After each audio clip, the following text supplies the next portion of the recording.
There's more disaster on the horizon for Americans. A story that has gone underneath the radar is the port strike that is set to take place at midnight.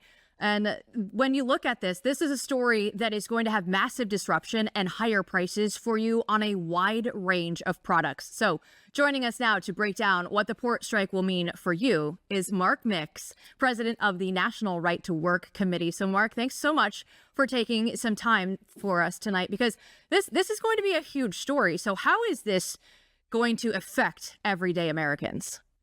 Yeah, Jill, to your point, we're about 6 hours away from a decision for about 45,000 port workers on the East Coast to walk off the jobs. And let me quote Harold Daggett, the president of the International Longshoremen Association, the president of the union that's going on strike here at midnight if we don't get some solution. He says this, and I quote, "I will cripple you, and you have no idea what that means." That's his quote about what it means to have a strike in this supply chain and in our economy, which could cost us up to $5 billion and some GDP loss. So it's got a big deal. The shelves may be empty here in a week or two.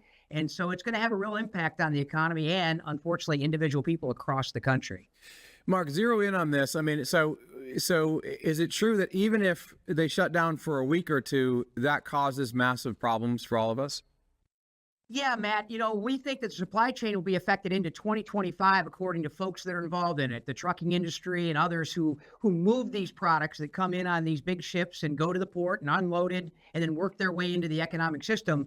I mean, this happens to affect, clothing for Christmas and those types of things. I think a lot of vendors, a lot of retailers prepared for this, thinking this might be eventually what was going to happen. And they may be right. But yeah, the impact doesn't just affect us this week or next week or the third week when Daggett says that malls will shut down because there'll be no close, but into 2025. So the impact on the economy and our GDP could be really, really dramatic. Mark, there are so many different aspects to this story. One, there are 6-year contracts. I know that the talks stalled back in June, and they haven't had any further discussion since then. That's a very long time to go without talking. And they're looking for a 77% wage hike. So it feels like we're at some extremes right now. So how long do you think that this could take to get through? Well, you don't know. I mean, we had strikes that last for a day, strikes that get settled at the last minute, and strikes that last for literally weeks. I mean, we look at, GM strikes. We had the automotive strike and the rail strike that was postponed because of, or at least shortened because of Biden's intervention there. And so you got a political implications as it relates to Biden and Harris. And then you have the union saying, don't get involved. There is an ability for the administration to step in under the Taft-Hartley Act, which was passed in 1947.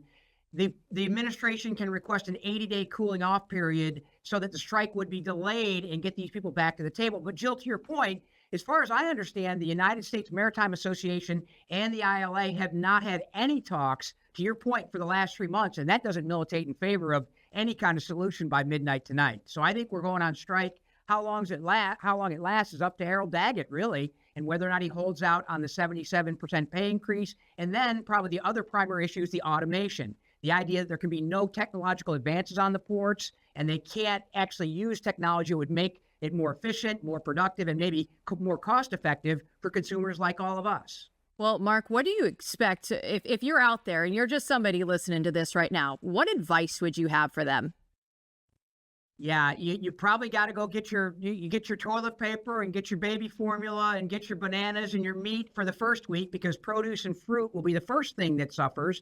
And then we'll have the clothing and the textiles and the other imports, the construction industry looking for metal and lumber and those types of things. If it goes on 3 or 4 weeks, the issue for us, Jill and Matt, is one that deals with forced unionization.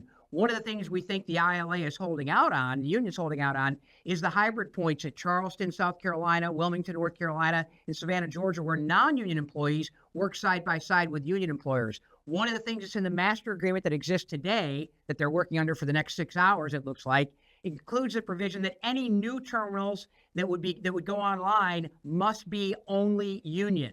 And so right now we have about 2,000 non-union members that work at those hybrid ports that would have their jobs be in jeopardy because of a new agreement that says, hey, we're not going to work side by side with non-union employees. So that's where the Right to Work Committee is involved. But to your point, Jill and Matt, from a regular consumer standpoint, there could be trouble ahead when it comes to those basic things that we take for granted on the shelves at the grocery store and on the shopping malls and in the materials we use for construction and other manufacturing processes in the country. Well, you hate to hear it, but Mark Mix, thanks so much for joining us and giving us this update. Thank you, Jill. Thank you, Matt. And Matt, it sounds like when he's talking there, it's just a little bit of everything that we talk about on this show, right?